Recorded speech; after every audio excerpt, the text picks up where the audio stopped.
لا الہ الا اللہ لا الہ الا اللہ۔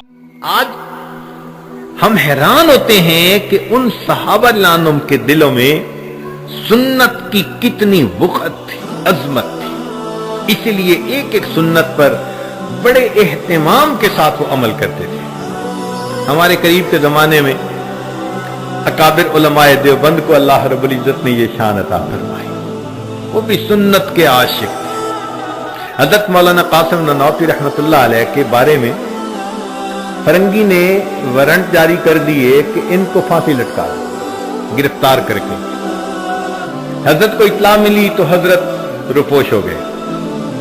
3 دن کے بعد پھر باہر نظر آئے۔ کسی نے کہا جی آپ کی تو پھانسی کا حکم، زندگی کا مسئلہ ہے، آپ بہتر ہے کہ چھپ جائیں۔ تو حضرت نانوتوی رحمۃ اللہ نے جواب دیا کہ میں نے نبی علیہ الصلوۃ والسلام کی مبارک زندگی کو دیکھا، مجھے غار ثور کی 3 راتیں روپوشی کی حالت میں گزارتی ہوئی سنت نظر آتی ہے، میں نے اس سنت پر عمل کر لیا، اب میں باہر آ گیا ہوں، اگر کوئی مجھے پھانسی بھی چڑھا دے گا تو میں چڑھنے کو تیار ہوں۔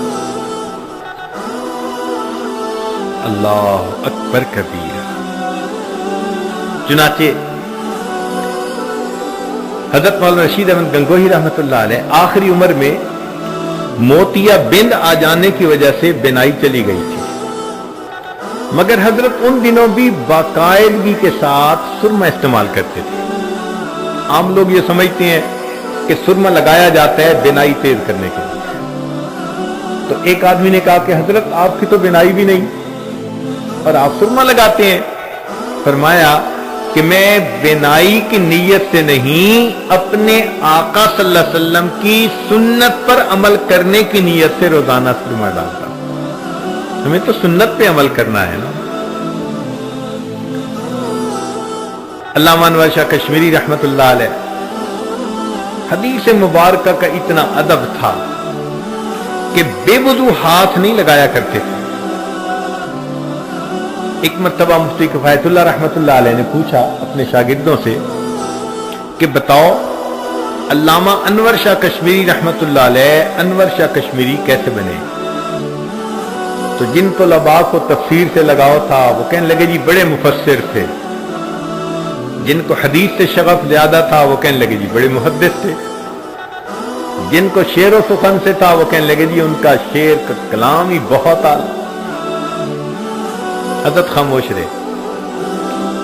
پھر اخیر پر فرمایا مفتی کفایت اللہ رحمت اللہ علیہ نے کہ یہ سوال ایک مرتبہ کسی نے خود علامہ انور شاہ کشمیری رحمت اللہ علیہ سے پوچھ لیا کہ حضرت آپ علم کے اس مرتبے تک کیسے پہنچے؟ تو انہوں نے جواب دیا کہ مجھے اللہ نے اتنا ادب دیا کہ میں بے وضو کبھی حدیث پاک کی کتاب کو ہاتھ نہیں لگاتا، اور کتابوں کے رکھنے میں بھی ان کے درجے کا خیال رکھتا ہوں۔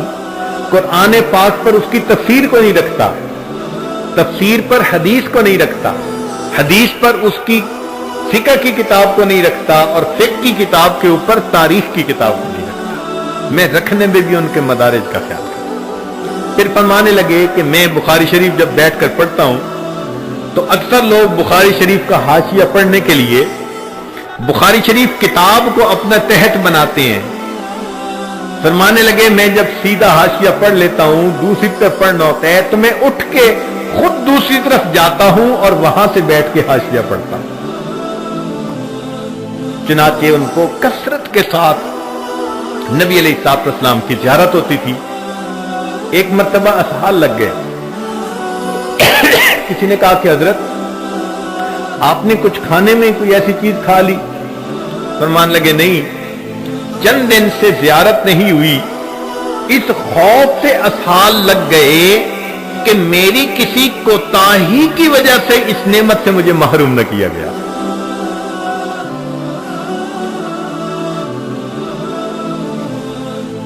حضرت مولانا حسین احمد مدنی رحمت اللہ علیہ 18 سال مسجد نبوی میں بیٹھ کے حدیث کا درس دیا۔ ایک ایک دن میں 11 اسباق پڑھاتے تھے۔ ایک مرتبہ روضہ انور کھولا گیا اور آپ کو روضہ انور کے اندر جانے کا موقع ملا، تو وہاں جا کر آپ نے اپنی ریش سے جو جگہ تھی نیچے فرش کی اس کو صاف کرنا شروع کر دیا ریش کے ساتھ۔ تو کسی نے پوچھا کہ ریش سے صفائی کر رہے ہیں؟ فرمانے لگے جس کی سنت ہے اسی کی حرمت پہ قربان کر رہا۔ کیا محبت ان کے دل میں ہوگی، اللہ اکبر کر۔ چنانچہ اکابر علماء دیوبند میں سے ایک ایک کی زندگی کو پڑھ لیجئے، آپ کو ان کا ظاہر سنت سے بالکل مزین نظر آئے گا۔ ہر چھوٹی بڑی سنت کے اوپر عمل کرنا یہ ان کا محبوب مشغلہ ہوتا تھا، وہ لطف اٹھاتے تھے۔ جیسے بچہ کوئی لفظ بولے نا، دودھ کو دودھو کہہ دے تو ماں بھی کہتی ہے ابھی دودھو دیتی ہوں، حالانکہ وہ تو دودھ کہہ سکتی ہے، نہیں، اس کو بچے سے پیار ہے۔ تو بچے نے جس لفظ کو جیسے کہا، محبت تقاضا کرتی ہے کہ اس لفظ کو ویسے بولے۔ بالکل صحابہ رضوان کا یہی حال تھا، اور ہمارے اکابر علماء دیوبند کا بھی یہی حال تھا۔ ایک ایک عمل میں نبی علیہ الصلوۃ والسلام کی سنت پر عمل کیا کرتے۔